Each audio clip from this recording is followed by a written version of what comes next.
प्रिय छात्र एवं छात्राओं, BA द्वितीय वर्ष के समस्त छात्र राजनीति विज्ञान प्रथम प्रश्न पत्र के अंतर्गत मैं आज आपको महर्षि अरविंद घोष के कृतियों के पर प्रकाश डालते हुए आज मैं आपको अवगत कराऊंगा कि महर्षि अरविंद घोष की प्रमुख पुस्तकें कौन कौन सी हैं, उन्होंने अपने राजनीतिक दर्शन में कौन कौन से तथ्यों को शामिल किया गया है, उन सब की आज हम चर्चा करेंगे, परिचर्चा करेंगे। उन सब तथ्यों को आप तक पहुंचाने का हम प्रयास करेंगे। आइए देखते हैं कि अरविंद घोष की प्रमुख रचनाएं कौन कौन सी हैं, उनके प्रमुख विचार कौन कौन से हैं, उन सब की चर्चा आज की क्लास में हम करते हैं। जैसा कि ज्ञात है कि मैंने इसके पूर्व की क्लास में अरविंद घोष के जीवन परिचय पर प्रकाश डाला था। जीवन परिचय की विशेषताओं का मैंने वर्णन किया, उनके जीवन परिचय में क्या क्या खूबियां रहीं, कौन कौन से तथ्य हैं, उनका जन्म कब हुआ, उनके पिताजी का क्या नाम था, उनकी संस्कृति क्या थी, पिताजी की सोच क्या थी, उन्होंने शिक्षा के क्षेत्र में क्या स्थान प्राप्त किया था, उन्होंने समाज के क्षेत्र में कौन कौन से स्थान प्राप्त किए, क्या क्या उन्होंने समाज के लिए किया। तो तमाम सारी चीज़ों पर हमने चर्चा परिचर्चा के माध्यम से आप तक क्लास के माध्यम से आप तक उन जानकारियों को पहुंचाने का प्रयास किया है। तो आइए आज चर्चा कर लेते हैं कि स्वामी महर्षि अरविंद घोष की प्रमुख कृतियां कौन कौन सी हैं, प्रमुख रचनाएं कौन कौन सी, जिनकी चर्चा हम आज की क्लास में करते हैं। तो आइए इनकी चर्चा करते हैं। देखते हैं, सबसे पहले देखते हैं कि अरविंद घोष की रचनाओं में उनकी प्रकांड विद्वत्ता, आध्यात्मिक और दार्शनिकता झलकती है।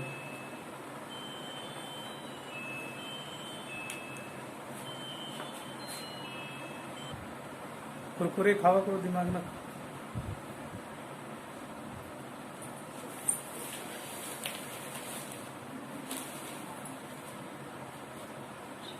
अरविंद की रचनाओं में हम ये देखते हैं कि उनकी जो प्रकांड विद्वता है, जो अपने आप में एक सराहनीय है, अपने आप में एक अद्वितीय है। उनकी आध्यात्मिक शक्ति जो है वो भी अपने आप में एक महत्वपूर्ण है। और दार्शनिक शक्ति की, दार्शनिकता की बात करें तो वो एक बड़ी ही संयोजकता ढंग से, बहुत ही अच्छी तरीके से उन्होंने दर्शन को प्रदर्शित करने का, दर्शन को समाज के प्रति रखने का प्रयास किया है। उनकी रचनाओं की जब हम चर्चा करते हैं तो देखते हैं उनकी रचनाएं निम्नलिखित हैं, जिनकी चर्चा हम इस रूप में कर सकते हैं, देख सकते हैं, इनको समझ सकते हैं। तो आइए देखते हैं। सबसे पहले उनकी पुस्तक है जो बहुत ही प्रसिद्ध और चर्चित पुस्तक है, जिसे हम कह सकते हैं द लाइफ ऑफ डिवाइन। क्या है? The life of divine. इनकी बहुत ही चर्चित पुस्तक, बहुत महत्वपूर्ण पुस्तक है। और दूसरी पुस्तक है एसे ऑन गीता। ये भी इनकी बहुत चर्चित पुस्तक है, विख्यात पुस्तक है। और तीसरी पुस्तक है the synthesis of yoga. The synthesis of yoga इनकी प्रमुख पुस्तकों में एक है। और चौथी पुस्तक की बात करें तो the ideal of human unity. The ideal of human unity. पांचवी पुस्तक है ए डिफेंस ऑफ इंडियन कल्चर। ये डिफेंस ऑफ इंडियन कल्चर। छठी रूप में देखते हैं बंकिम, तिलक, दयानंद। सातवीं पुस्तक है द बेस ऑफ योगा। इन्हीं की योगा का क्या बेस है उसके बारे में चर्चा की गई। छठे वाले में बंकिम, तिलक और दयानंद, इन्हीं की बंकिम चटर्जी, तिलक और दयानंद के बारे में इनका कंपैरेटिव अध्ययन किया गया, उनकी चर्चा की गई है। और आठवीं पुस्तक है the redial of world. Redial of world, world के इतिहास के बारे में इन्होंने चर्चा की है, पर चर्चा की है, उसके बारे में इन्होंने अध्ययन किया। तो इस प्रकार से हम देख सकते हैं कि महर्षि अरविंद घोष ने इन पुस्तकों की रचना की है, इसकी चर्चा की है। आइए आगे चर्चा करते हैं कि महर्षि अरविंद घोष के द्वारा प्रतिपादित उसके राजनीतिक दर्शन क्या हैं, उनके राजनीतिक विचार क्या हैं, उन सब पर विचार विमर्श कर लेते हैं, चर्चा पर चर्चा कर लेते हैं। और उसको हम इस क्लास के माध्यम से आप तक पहुंचाने का प्रयास करते हैं।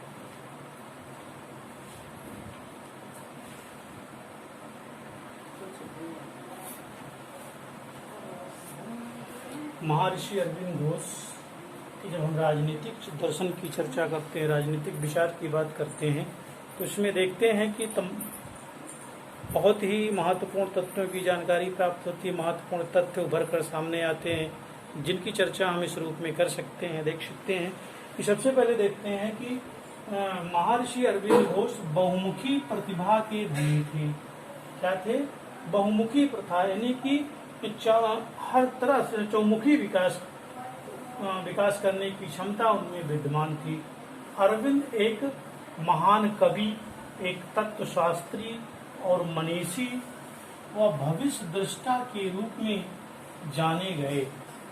इस रूप में देखा गया इनकी बहुमुखी प्रतिभा, यानी इनकी प्रतिभा चारों तरफ विद्यमान थी, जिसमें से प्रमुख रूप से यह एक कवि के रूप में भी विख्यात हुए, ये एक तत्वशास्त्री के रूप में भी विख्यात हुए, ये मनीषी के रूप में भी इनको जाना गया और इन्हें भविष्य दृष्टा के रूप में भी इनकी चर्चा की गई।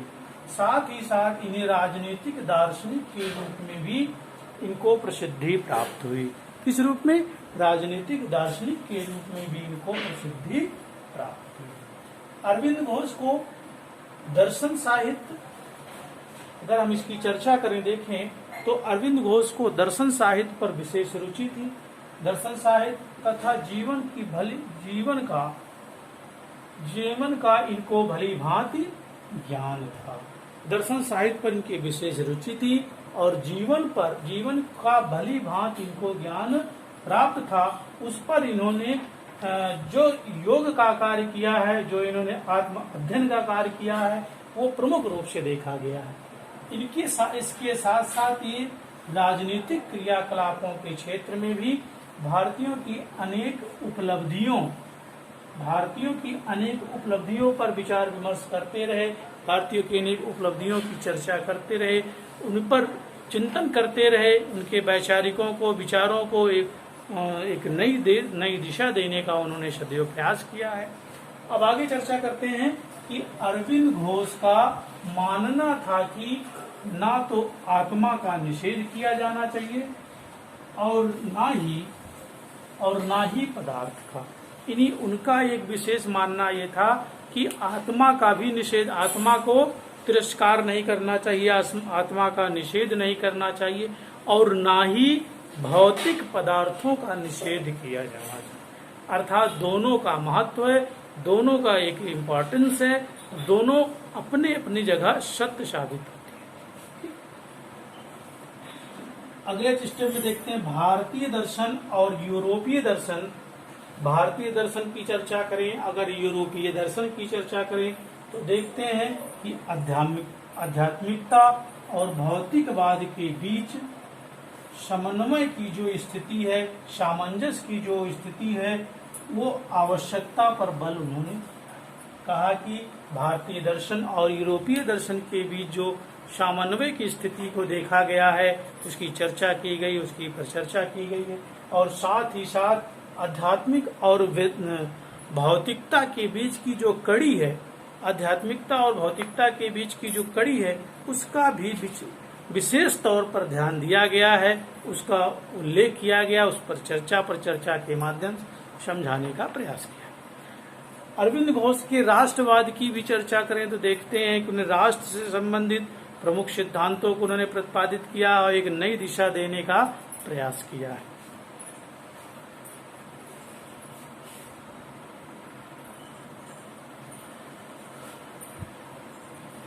अरविंद घोष का मानना था कि अरविंद घोष के विचार थे कि उन्होंने एशिया तथा यूरोप को एक बीच की कड़ी के रूप में समन्वित किया, एक विचार के रूप में उन्होंने प्रदर्शित किया है। कहा कि एशिया और यूरोप के लोग अगर एक बीच की एक कड़ी को प्रयोग करें, एक बीच के व्यवहार को अगर वो रखें, तो दोनों में सामंजस्य व समन्वय के द्वारा एक तीव्र गति से विकास किया जा सकता है, विचारों का तीव्र गति से प्रवाह किया जा सकता है। उन पर जो प्रभाव पड़ेगा राजनीतिक क्षेत्र में, सामाजिक क्षेत्र में, आर्थिक क्षेत्र में, हर क्षेत्र में गति प्रदान होगी, गतिशीलता होगी। तो इसी क्रम को जब आगे बढ़ाते हैं देखते हैं, तो उन्होंने कहा कि एशिया तथा यूरोप, इसमें एशिया तथा यूरोप की प्रतिभा का समन्वय होना चाहिए।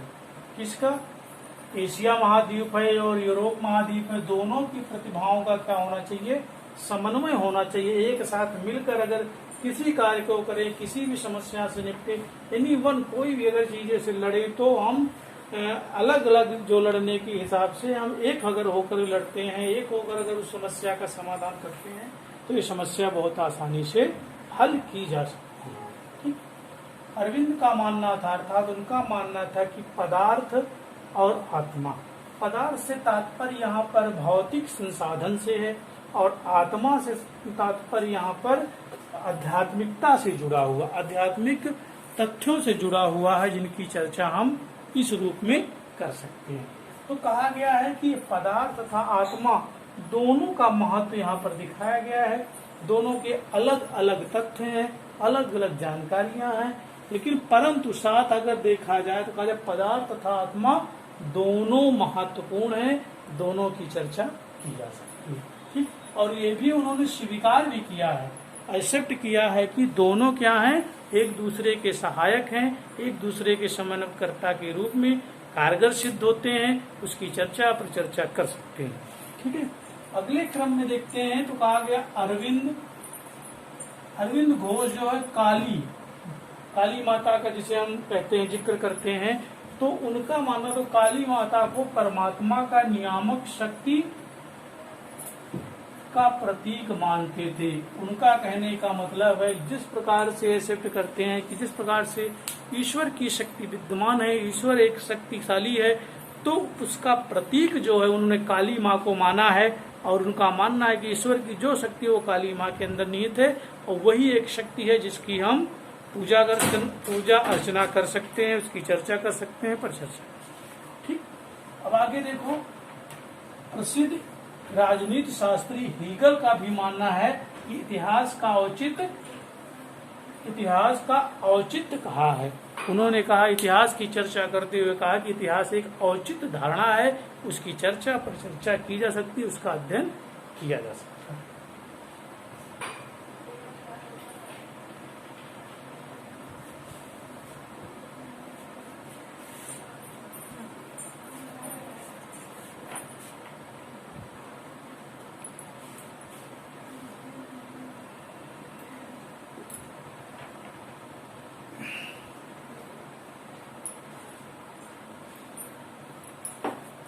तो आज की क्लास में बच्चों हमने आपको बताया कि अरविंद घोष की प्रमुख रचनाएं कौन कौन सी हैं, अरविंद घोष के राजनीतिक दर्शन कौन कौन से हैं।